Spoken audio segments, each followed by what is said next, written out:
A lot of this isn't going to make sense to you, and I'm sorry about that. I'm just going to start at the beginning, with the house.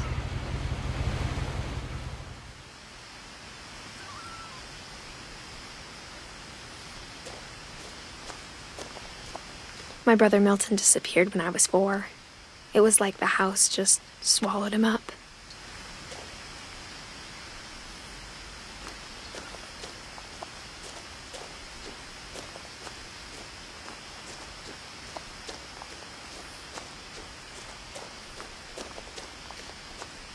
I lived here until I was 11, but I wasn't allowed inside half the rooms.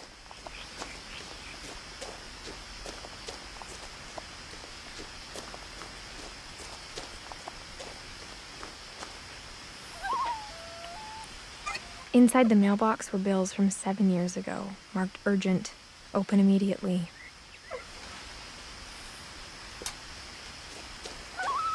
I hadn't been back since my brother Lewis's funeral.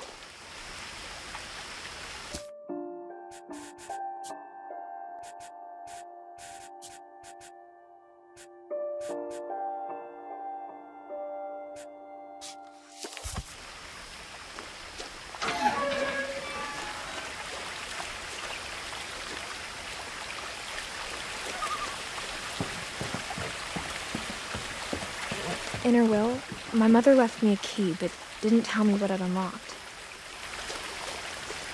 Maybe she thought I'd know, or she thought that the mystery would be enough to bring me back.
No one had driven this way in a long time, but I saw a few hoof prints.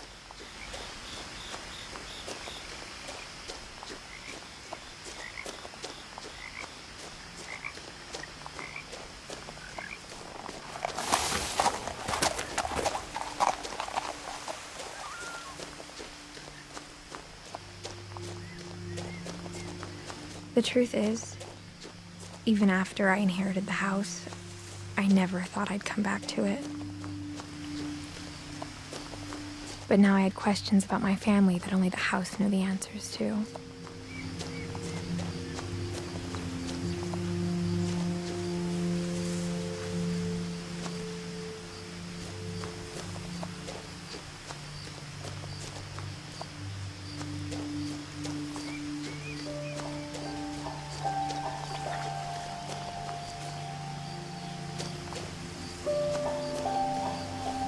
The house was exactly like I remembered it, the way I'd been dreaming about it.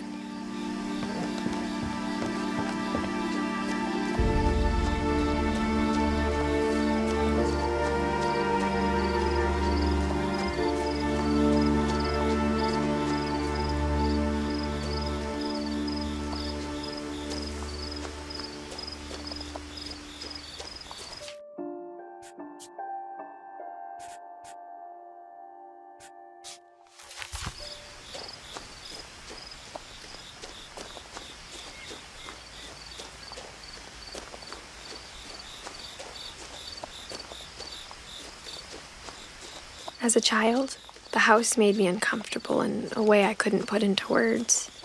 Now, as a 17-year-old, I knew exactly what those words were.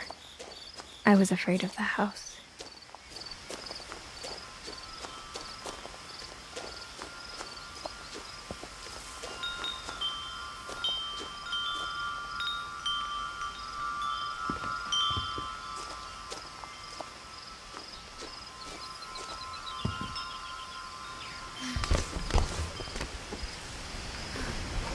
Crawling through the doggy door used to be a lot easier when I was 11.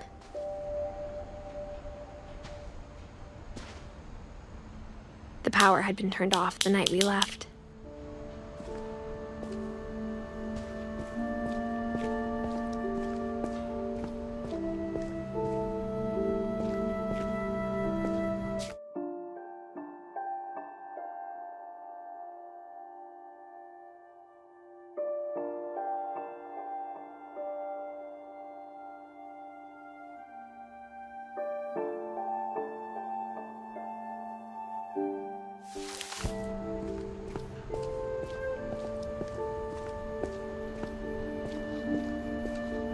For the first time in years,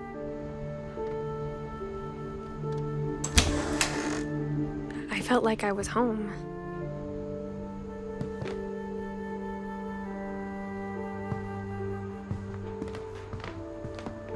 But instead of a family, there were just memories of one. Like how after Louis started working at the cannery, we all got sick of eating salmon, except our cat, Molly.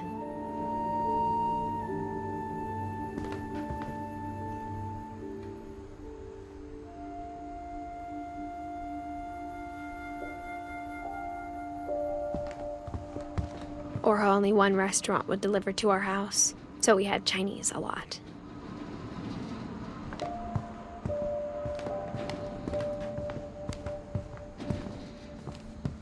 Nothing in the house looked abnormal. There was just too much of it, like a smile with too many teeth.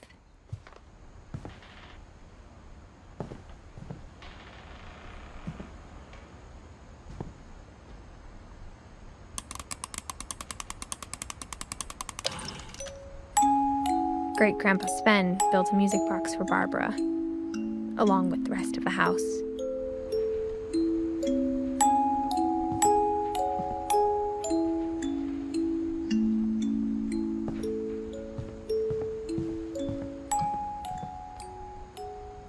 A lot of things got left behind in the whirlwind of that last night.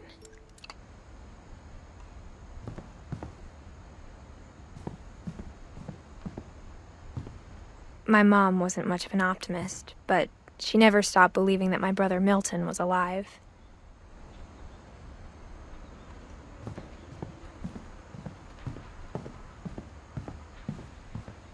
Mom always told me to stay out of the basement, so I wasn't too surprised when the key didn't fit.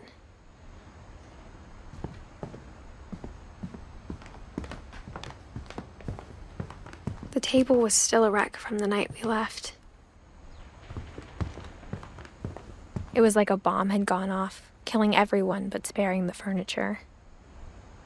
My mom was the only one of us who could imagine Great-Grandma Edie living in a nursing home.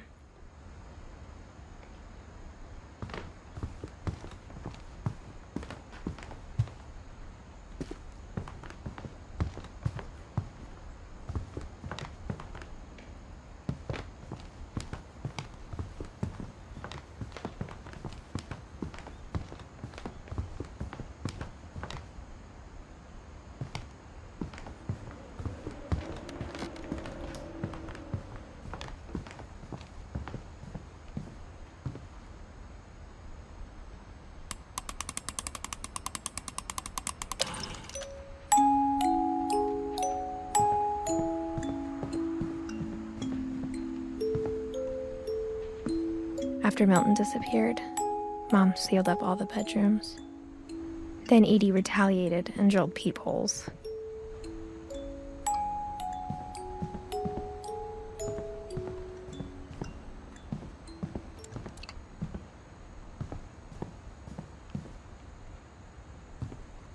I spent a lot of time playing in Great Uncle Walter's room. I think my mom sometimes regretted not sealing it up. Lewis told me there were secret passages, but I never believed him.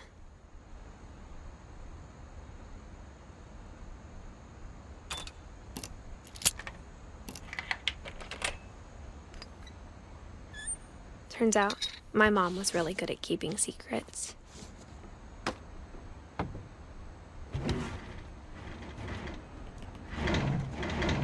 Now it was time to find out what my mom had been afraid of.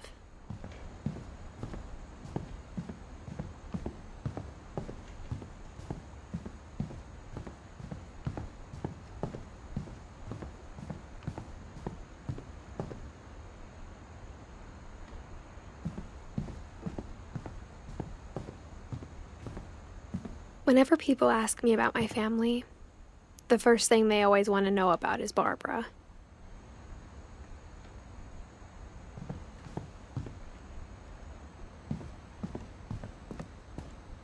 Mom must have locked the third floor stairs on the night we left.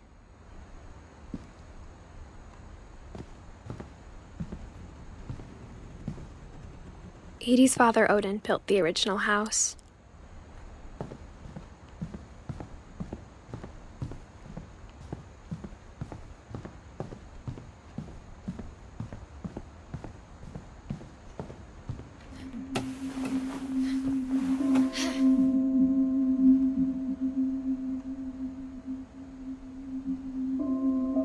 From the paintings on the wall, it was clear my brother Milton had been here before me.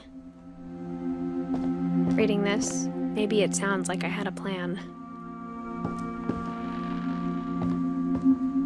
But I had no idea what was behind that door.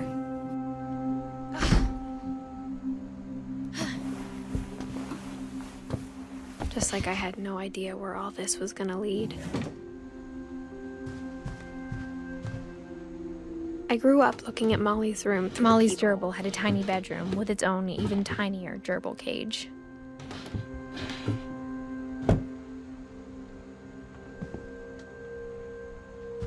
Being inside for the first time, I felt like I'd stepped behind a painting.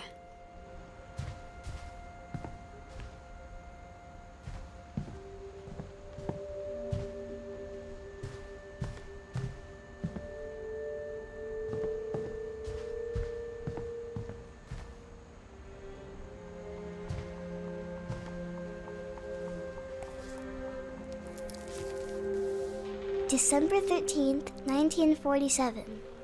Dear Diary, I'll be gone soon, but I wanted to tell somebody about what's gonna happen. It started when Mom sent me to bed without dinner. I woke up and I was starving, so I looked around for something to eat.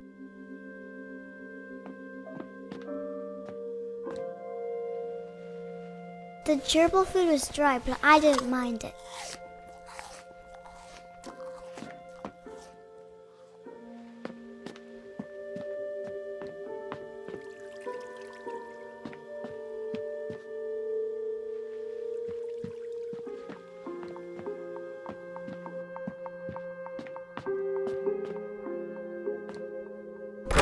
Mom, can I come out now? Sweetheart, it's late. Go to sleep. My Halloween candy was all gone.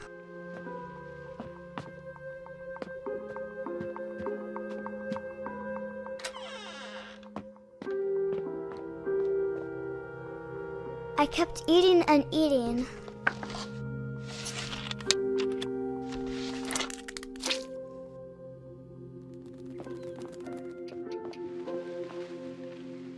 I ate a lot of things that night.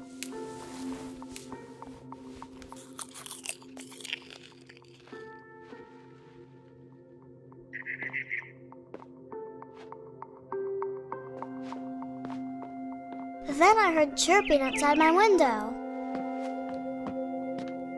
It was a barn swallow going back to her nest. I reached out for her.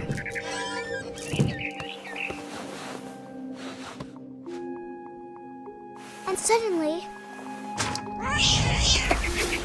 I was a cat.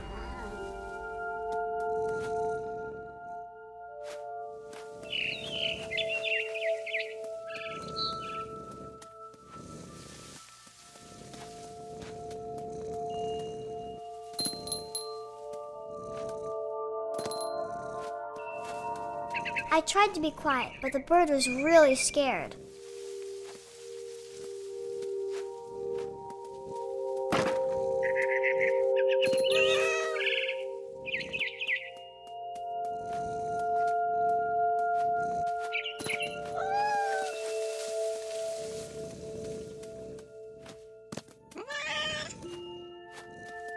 Mom and Dad didn't even look at me.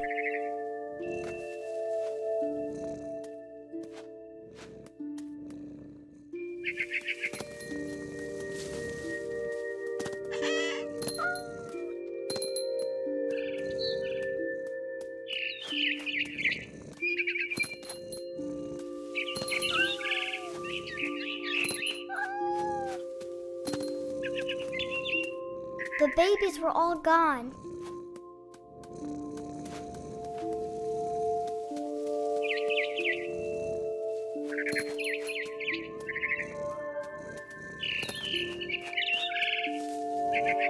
I jumped and I almost got her.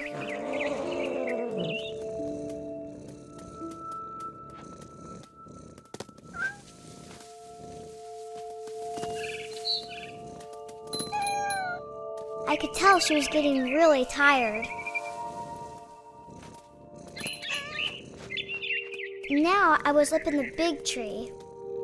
I promised Dad I wouldn't climb it anymore. All I cared about was eating that mama bird.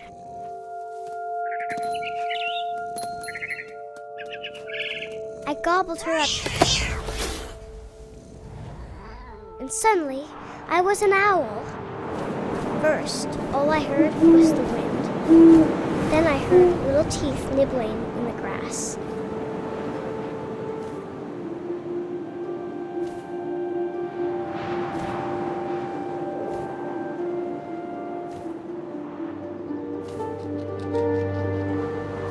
Rabbits.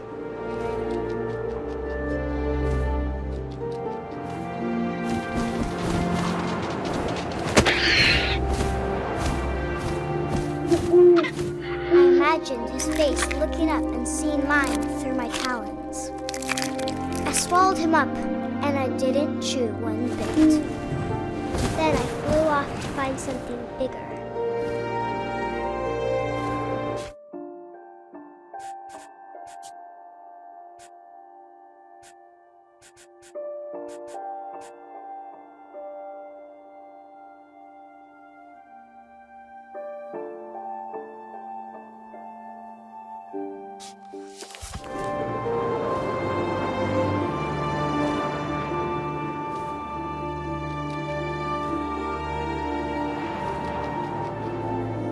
A mama rabbit.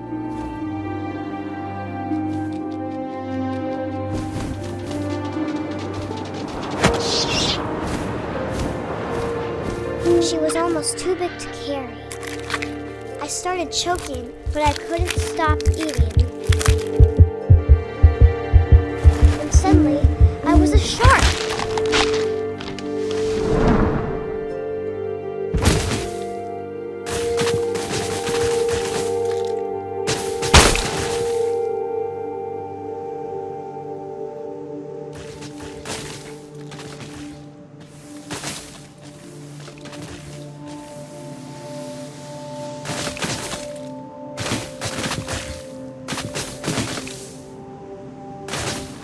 I rolled off a cliff and into the ocean. Now, I was hungrier than ever.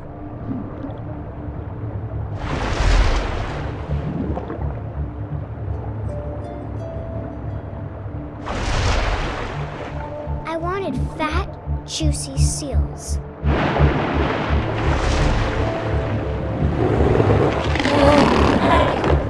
I tore off her flipper, and it tasted really good.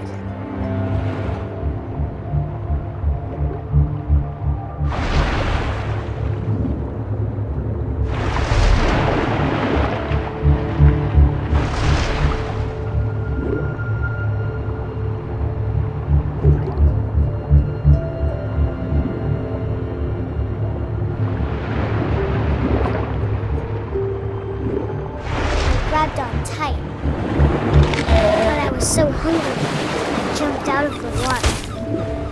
When I opened my eyes, everything had changed.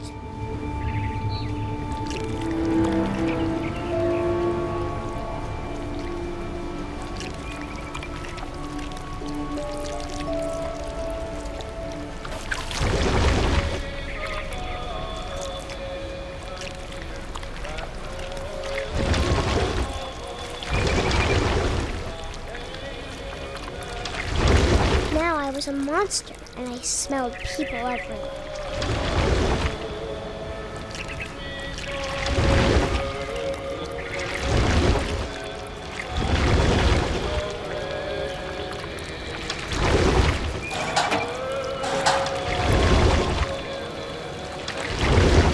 I was big, but I moved real quiet.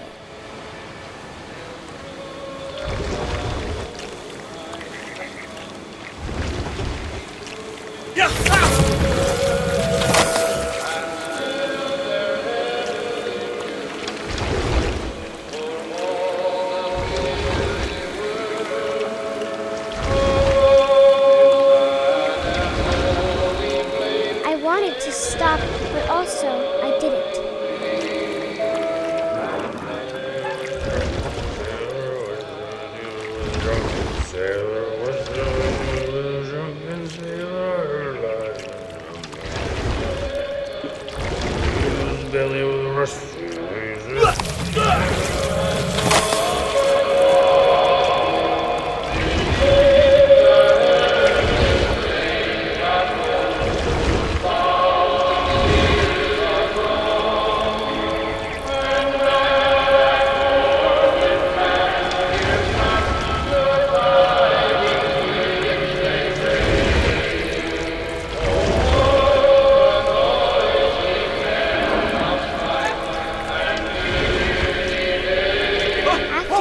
Passenger, I was still hungry. And across the water, I smelled something new. Something I had to have, so I swam towards it.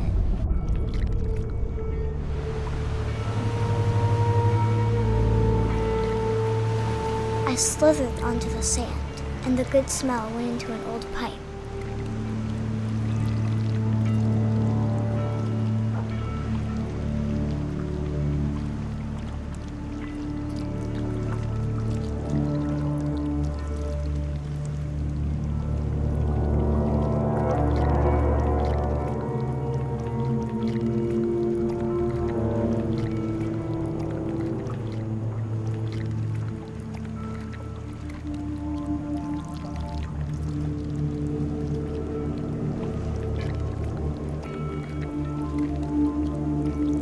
I got closer and closer.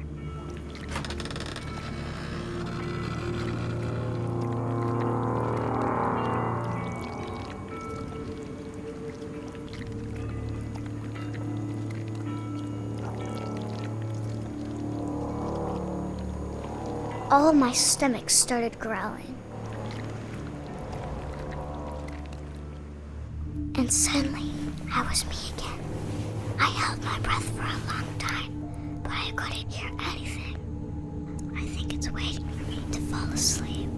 But it's not going to wait much longer. It needs to be, and we both know I will be delicious.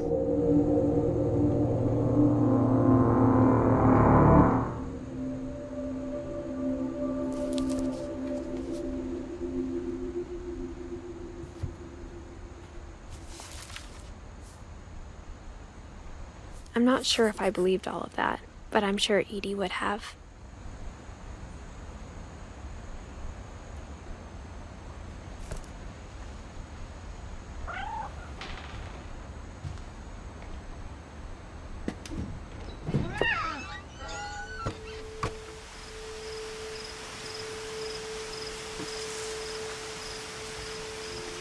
This will be obvious later, but my mom never told me any of these stories. Edie would have, but Mom didn't like bringing up the past.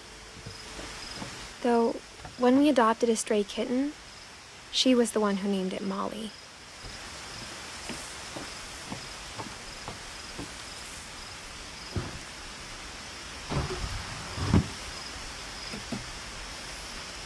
I I spent a lot of time in Great-Grandma Edie's room.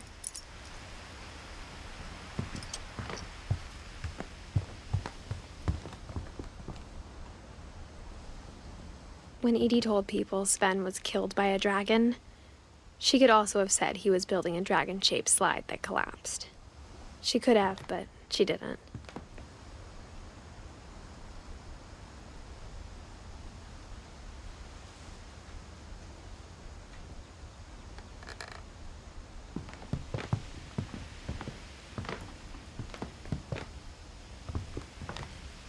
One summer, they evacuated the island, but Edie refused to go. For a few weeks, she was a celebrity.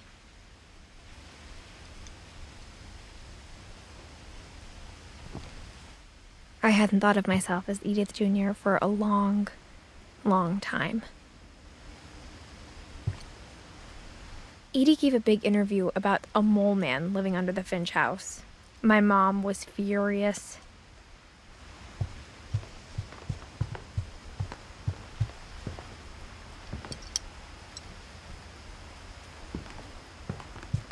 Louis died a week before we left, but Edie had already started to memorialize him.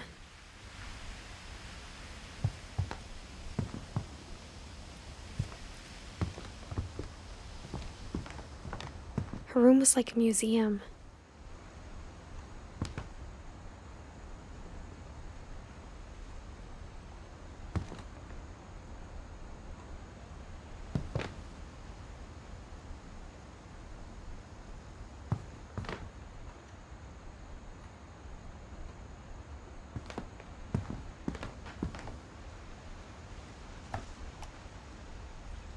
For 500 years, the Finches have been famous throughout Norway for their fortune and misfortune.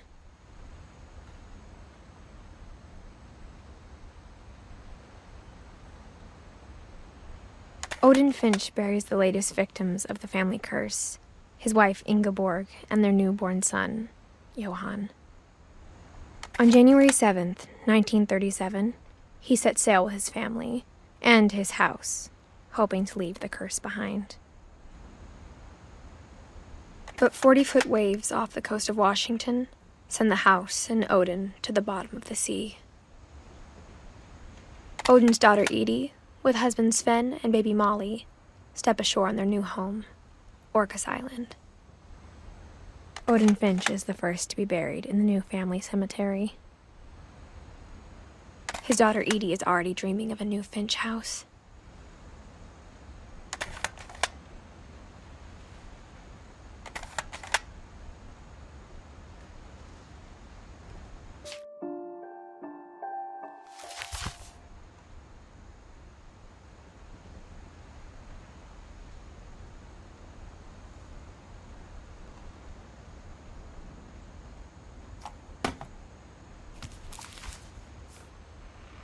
Whatever's wrong with this family, it goes back a long ways.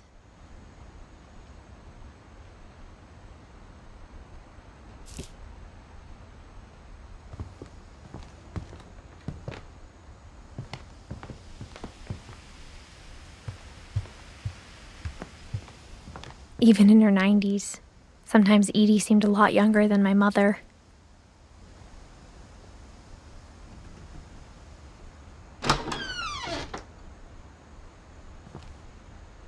The only trace Grandpa Sam's first wife Kay left on the house was the pink bathroom. It was a pretty big trace.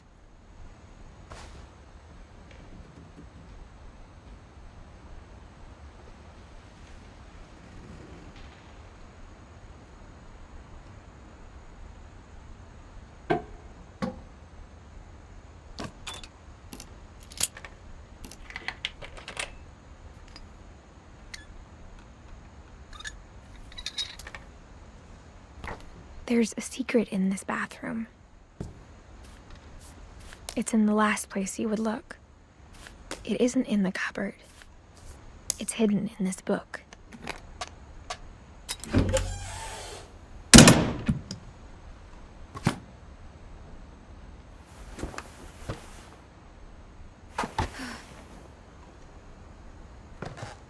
Sven gave Sam an old camera he'd refurbished. He never put it down.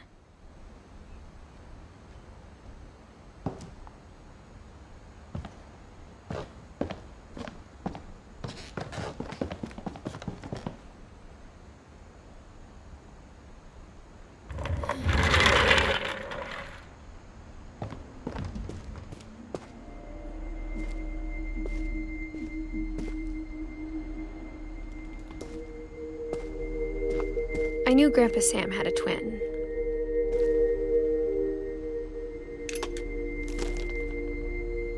And that he never talked about him.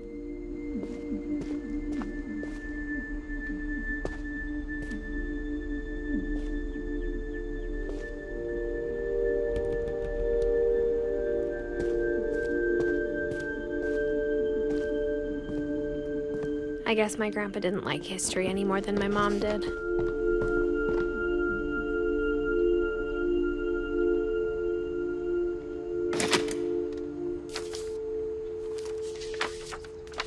How I Want to Remember My Brother by Sam Finch. The thing I remember is that when he made up his mind, that was it.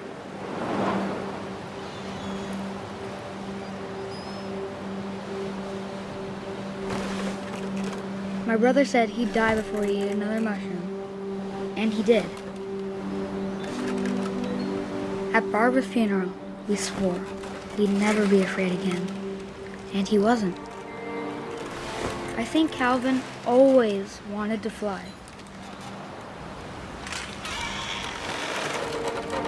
Sam! Calvin! Dinner's ready! Coming! But that day, he finally made up his mind to do it. I told him going around was impossible. Maybe if I hadn't said that,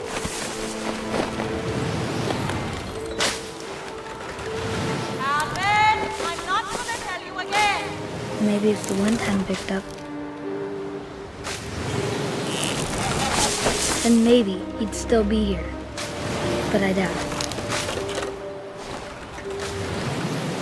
I think he'd already made up his mind. That's what I want to remember about my brother.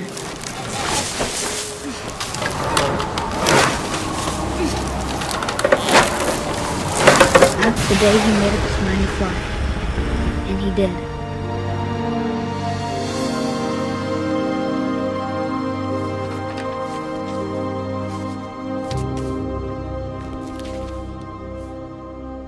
Calvin's story felt strangely familiar. When I was younger, I remember trying to do the exact same thing.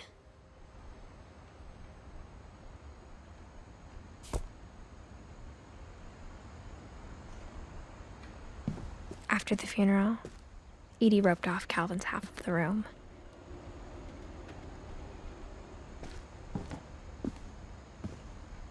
Mom said Grandpa Sam enlisted at 18 and never set foot in the room again.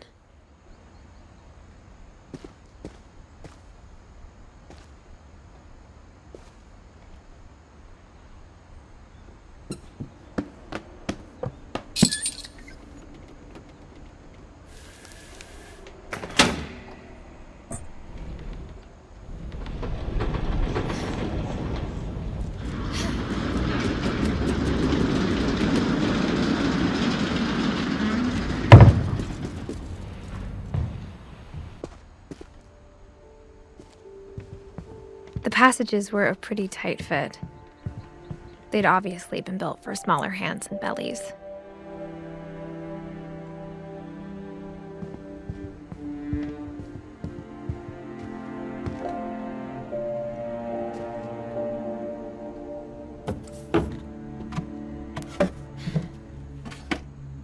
Growing up, I always thought of Barbara as a child star.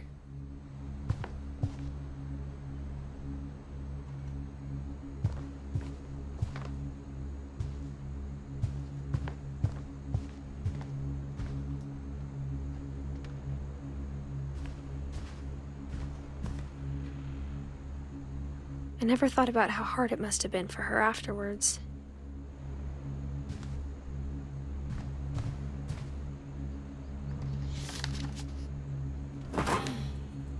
Of all the stories people wrote about Barbara's death, I'm surprised Edie saved this one.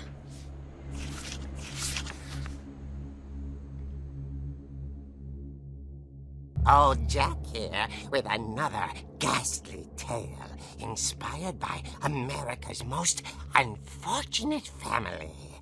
I'm calling it The Surprise Ending of Barbara Finch. As a child star, Barbara was famous for her scream. Now at 16, she was all washed up. A has-been. But in a lucky break, she'd been asked to perform her signature scream at a local convention for monster movie fans. It was just the boost her career needed. Unfortunately, her scream hadn't aged well. Getting better. I think you just need the right motivation. Her biggest fan and current boyfriend, Rick, was about to demonstrate when... Now that was a great scream. It was Barbara's father, Sven. He'd slipped into a table saw and had to be rushed to the emergency room. So Barbara got stuck babysitting her youngest brother, Walter. Her convention comeback was cancelled. Okay, I'm hearing frustration, but I'm not hearing terror. What if I tried... A gang of hoodlums in Halloween masks have been terrorizing Orcas Island tonight. Police are urging residents to... That came from the basement. You're right! Also, I loved your delivery on that. Why is your basement door locked? Because my dad likes making puzzles and secret passages. There's a key hidden in the music box. The secret is to keep winding and winding until finally the key pops out. Thanks, babe. I'll be back in a sec. 20 minutes later, Rick hadn't returned. So Barbara went to look for him, right on cue. She reached for the music box.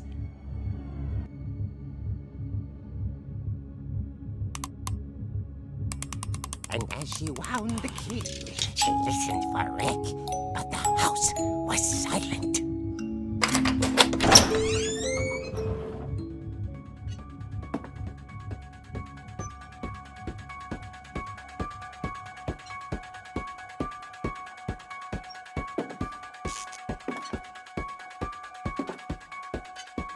She found Rick's crutch and imagined the worst.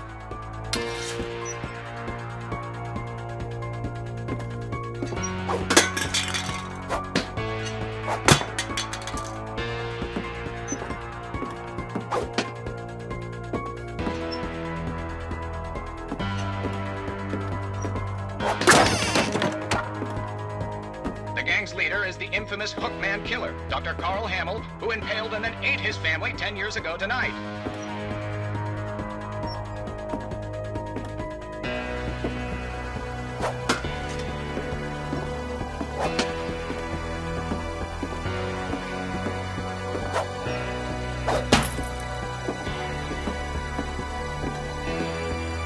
The old fridge rattled and grew still.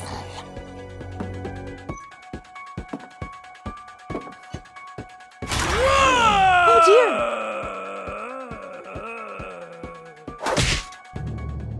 Oh! Rick? Barb, relax. I was just trying to scare you to help you find your scream. Well, I'm not scared, Rick. I'm furious. Then act furious. All I'm getting from you now is that you're hurt and confused and She threw him out, but she kept a little something to remember him by. Barb, have you seen my other crutch? And she was still holding it when she fell asleep watching the late picture show. Hours later... Barbara! Walter, what's going on up there? Ah! Okay, I'm coming up, but if this is a trick, you're dead, Walter.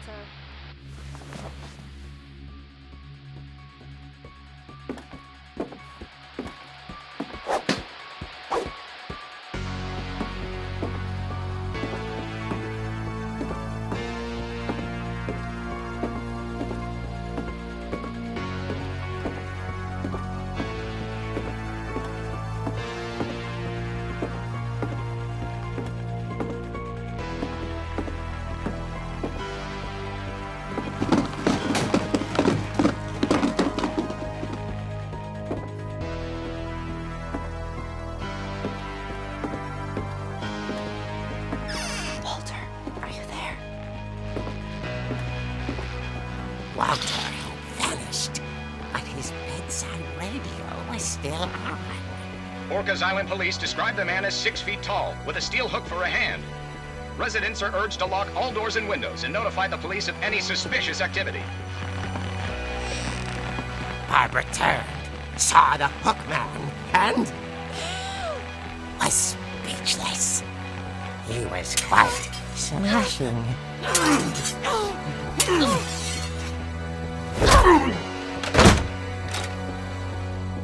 he was. He couldn't get enough of Barbara. Okay, Barbara, there's gotta be another way out of here.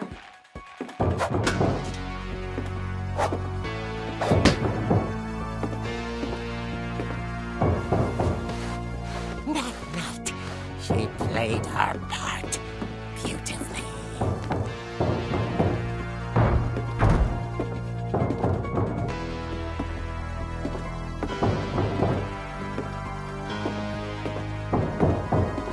She thought about abandoning Walter, but just couldn't do it.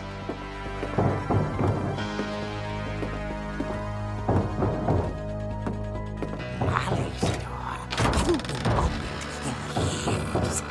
The hinges groaned.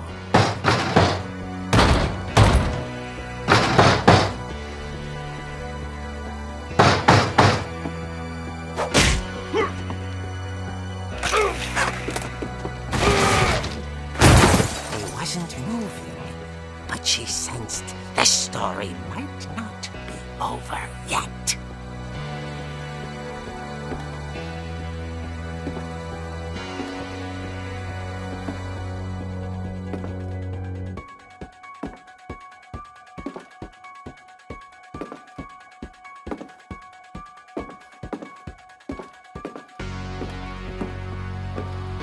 The hookman had vanished. She listened for his breathing, but all she heard was...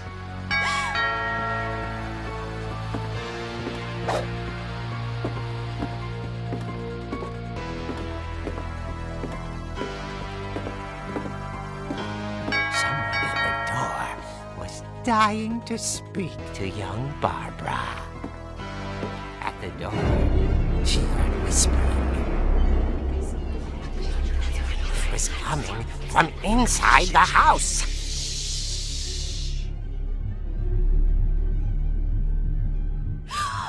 Oh dear. The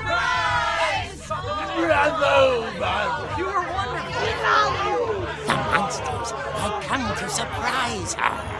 For Barbara, it was a dream come true. Then she saw what kind of monsters they were, and she realized what was about to happen. She was going to be famous.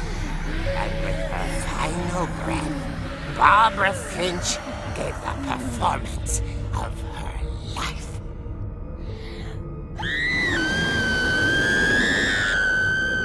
I wasn't there myself, but I hear Barbara was magnificent. Poor girl. She had a taste for stardom. But unfortunately, so did her fans. Of course, the police blamed it all on poor Rick, who disappeared the same night. And little Walter? Hiding under his bed the whole time. He took it all pretty hard, but that's another story. As for Barbara, tucked inside the music box is all they ever found of her. Her ear. Now that's what I call a real eerie tale.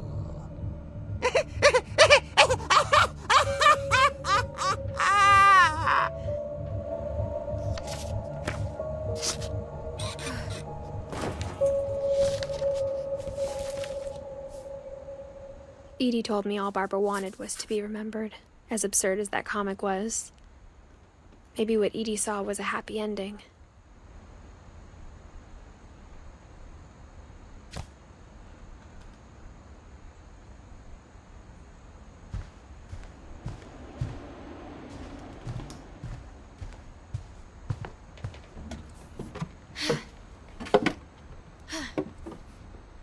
I guess now I know why Mom didn't like me playing with the music box.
Mom said the basement was off limits, unless I wanted another tetanus shot.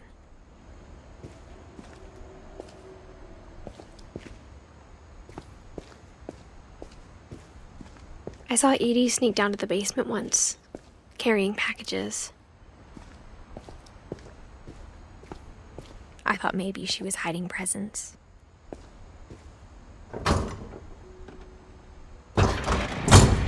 It turned out she was hiding a lot more than that.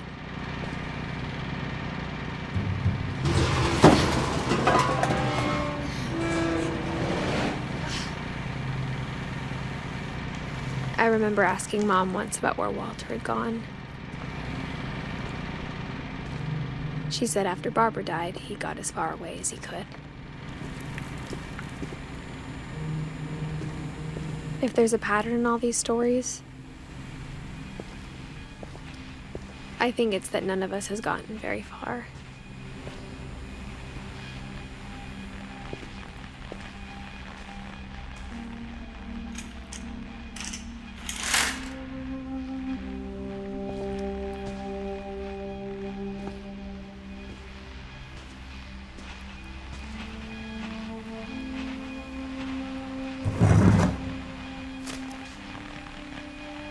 Goodbye, everyone.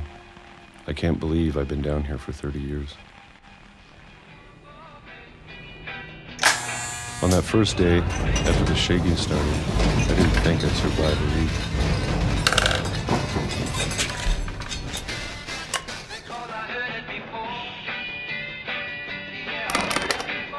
But after a few days, I settled into a routine. That's what kept me sane. Having a schedule, living for today. I always expected to be dead tomorrow. But if you wait long enough, you get used to anything.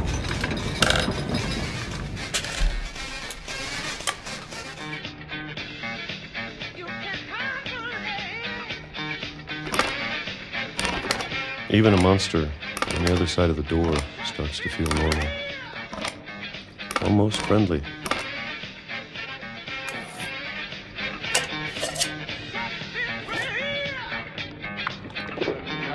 And then one day, everything just stop. Whatever that thing was, it was gone. Maybe it got tired of waiting. Or maybe I just got tired of being afraid.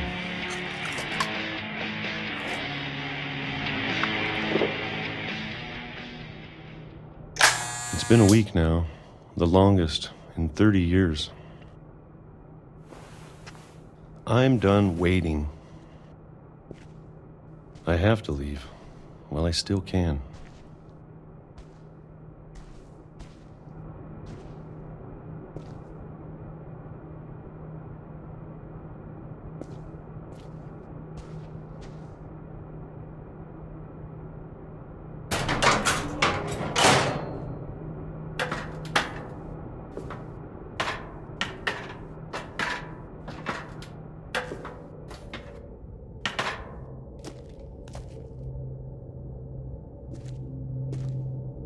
I know it's out there, somewhere. Whatever killed Barbara and Molly and Calvin.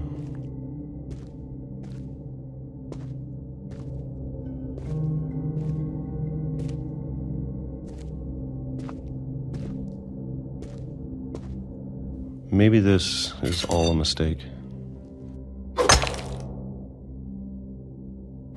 But I need to stop living the same day, even if it kills me.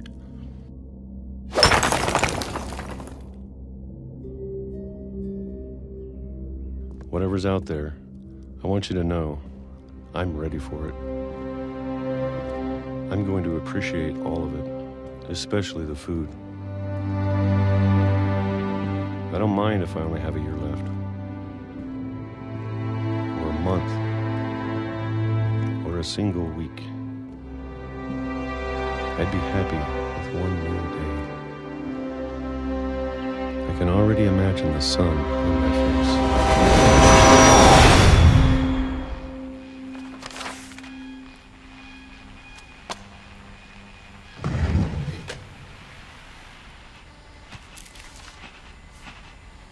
Walter died when I was 6.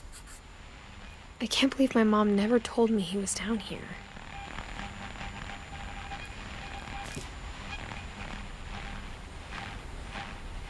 I'm sure my mom was trying to protect me.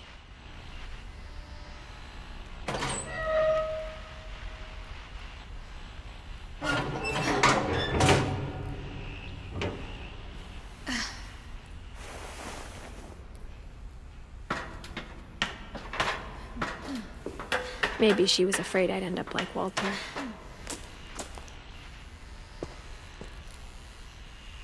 But if she never told me about an uncle under the house,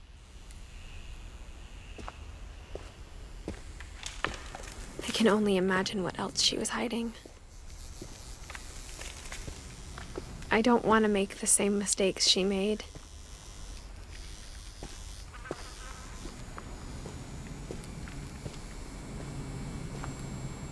Trying to bury something that's still alive.